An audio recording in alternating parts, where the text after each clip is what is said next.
isasagot ko doon. Wala akong maisip na pwede kong isagot when I hear the question immediately. Yun na talaga yung naisip ko. And for me, kasi galing siya sa puso eh. So, I'm very satisfied to my answer and I hope na through my answer, meron ako talaga mga na-inspire at saka merong naniwala na talaga namang love ang sagot sa lahat ng conflict. Laban nga sa Laban nga, di ba? Laban. And we got, we took a video, we got a video of you praying before you announced yung top 3. What were you praying that time? Of course, pinagdasal ko na sana kung para sa akin yung top 3, i-allow ng Diyos and sana makasagot ako muli sa top 3 na sana yung sagot ko galing sa puso and inspiring din siya. And pinagdasal ko kanina na kung hindi man ako makakapasok, please God, don't make things hard for me to accept. Nagigising ako bukas ng umaga, hindi siya sobrang sakit, kundi masaya ako kasi isa lang ang sarap kasi ilaban ng Pilipinas talaga. Ang sarap ilaban ng Pilipinas. So, alam ko na nilaban ko from day 1, lumipad ako, nandun kayo, lumipad ako sa Thailand, hanggang sashing ceremony and all the activities, wala akong binitawan and I made sure that I check all the boxes. So, I'm very happy. I don't know why. Medyo syempre weird sa iba na why I'm still positive. I don't know why. Kasi di ba sa... Uuwi ka sa Pilipinas na taas noon na wala kang kakabakabang viral moment na ay alam mo yon, parang lahat you did everything you could to penetrate top 3 and eventually win the title, pero yun nga sabi mo hindi meant. Oo nga, nakita nga kita nung hindi ka tinawag, parang kalmado ka lang, tapos nag-ganun ka sa mga nag-wave ka sa mga fans mo, parang na-prepare mo rin yung eventuality na yun na win or lose, parang you accept the results wholeheartedly. True. Siguro yun ay natutunan ko through pageants. Siguro yung pagsali ko sa Miss International ko, yung naging training ground sa rin ng emotion ko yun eh. Na parang hindi mo pwedeng panggigilan yung isang bagay eh. Siguro ang dapat mong panggigilan is to perform.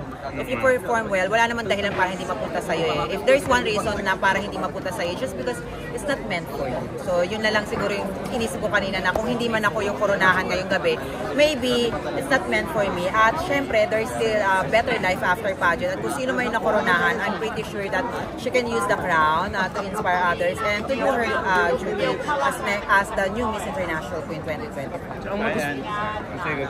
Your dad watched you tonight for the first time. What's your message for him? Oh my God, I see Daddy. For the past years. Daddy! Is he behind you? For the past years of my life, never nakawatch ang daddy ko ng pageant.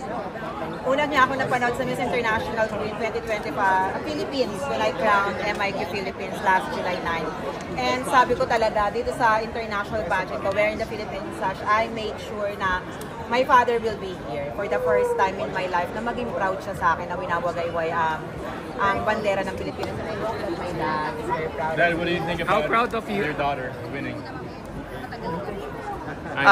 He's shy si Daddy. Naiiyak si Daddy. Iyak siya, he's very emotional. He's emotional sila sa Uy, malaking bagay to parents mo lumipad talaga dito para supportahan ka. Yes. Sobrang thankful ako sa kanila kasi kahit yung mga words sila and everything, talagang sinigurado nila na ngayon, na nandito sila. And I'm so happy. I don't know how I can explain my feeling. Siguro sinasabi ng iba, bakit naman ang saya ni Ann Patricia? I don't know why. I'm very proud to myself. I'm very grateful for everything. Alam mo sa sobrang saya mo, parang masaya ka na rin to cheer for your other contestants. I was looking at you intently after hindi ka ma-announce and you were just cheering for your fellow contestants like Miss Cuba, di ba? Na sana manalo yata. Kasi talagang siya yung una mo nilapitan din talaga. Kasi she's my best friend in this competition. She's my best friend. From the moment na pag-arrive ko dito, kinabukasan, pag-arrive ko, on our first day, may interview kami. Siya agad yung naging kasama ko sa mag-breakfast. So we talk a lot for everything. And sabi niya nga sa akin, gusto niya pumunta sa Pilipinas kasi to do some shopping and everything. Nag-share pa kami pati yung hormones, mga advices. Ako ang taga-advise sila kung saan bibili dito sa Thailand. Kasi nakailang balik na ako sa Thailand, nasa Bangkok kami. So ayun, she's very kind. And lahat naman kind, but syempre talaga naman sa kahit anong competition, even the classroom, meron kang makaka-close na kung sila yung tao and she's very close to my heart. She's very kind and she's very intelligent. How do you feel, Anna, vindicated ka? sa mga bashers mo na parang naiisip mo pa ba siya at this point? Oh my God, bashers. Alam mo, hindi kasi talaga ako nagbasa talaga eh. Tsaka kung ano yung sabihin nila, hindi yun magmamatter sa akin eh. Especially ngayon, alam ko merong mga feeling vindicated because I did it. Sorry. Pero kasi ako, vindicated ako in a way na kasi wala akong, kung babalikan ko, wala akong ibang alam na gagawin ko pa to do my best. Maybe, kahit naman sino siguro ipadala dito, even not me or the other queens from the Philippines na mga nakalaban ko, if it's not kahit gaano kakaganda, iba ang MIQ. MIQ is, grabe, iba yung labanan dito is mental game, spiritual game, emotional game. So kahit sino pa, if it's not meant for the Philippines, ganun talaga. Sabi ko nga, hindi yun nasa Reyna eh, nasa tadhana yan ng isang bansa kung magkakaroon ba sila ng bagong Reyna. Yes. Pa-picture muna si Missology sa'yo. Go, go, go. The queen and the queen.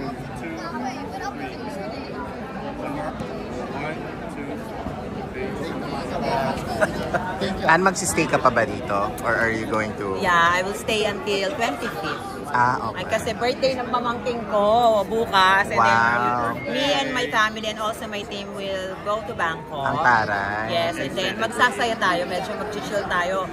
At siguro magpapamassage ako tsaka matutulog. At kakain, nahanap ako ng Pinoy food. I miss Pinoy food. Talaga? Yes, I miss Pinoy food. May mga restaurants dito na Pinoy. Yes, meron. For sure may nag-recommend. Or baka may friend ako sa Bangkok, magluto ako. Hi, pa! There's a good restaurant, Lola's Kitchen. Kala ko ano yan. Sa Kambi. Puntahan ko yan. Good luck. Thank you. Congratulations. Yes, hamburger. Congratulations. Thank you, thank you, thank you. Thank you sa inyo lahat. At sana samahan niyo pa ako sa ibang journey ng buhay ko. And of course, I'm still a reigning Miss International Queen Philippines. May mga Yes. duties pa tayo sa Pilipinas. So, after my little vacation here, I need to go back to the Philippines at ituloy natin yung duty ko as Miss International Philippines with the organization. And meron ka bang backup gown for finals? Kasi for prelims parang meron kang backup eh. Wala akong backup gowns. Me and Manny Halasan talk about when we share our little idea when it comes to this gown. Ito talaga exactly na gusto ko. Ano inspiration niya dito? Ang inspiration nito is, kasi nga diba ang sabi ko nung nakahapon, is dapat supposedly bubuin ko yung 4 na brilyante ng Encantadia. Kasi Encantadia, yung unang-unang Encantadia is the time that very close to my heart kasi nandun nangyari yung transition ko sa transgender woman. That's the moment I realized that I want to be a goddess. Oo. Yeah. A goddess. Tapos ang una nun is yung costume ko is inspired by the water. Tapos yung pang-prelim ko dapat is inspired by the fire. Yung pang-talent ko na gold is inspired by the earth and earth gems. And this one is inspired by the hangin. Amihan ang pangalan niya. Amihan, Inspired ko yeah. sa hangin ng amihan na dumadampi sa balat natin dahil magpapasko. Yeah. Malamig Naisip sa ko ba mata. talaga yun? Pero ang lambot-lambot mo talaga all throughout the journey, all throughout your Miss International. Talaga pinag-isipan mo talaga buhok mo, yung pasarela mo, yung mga outfits mo, yung mga poses mo, lahat talaga ano. Thank you. Talagang yun ang mantra mo, lambot-lambutan. Yes, fresh lang tayo dito.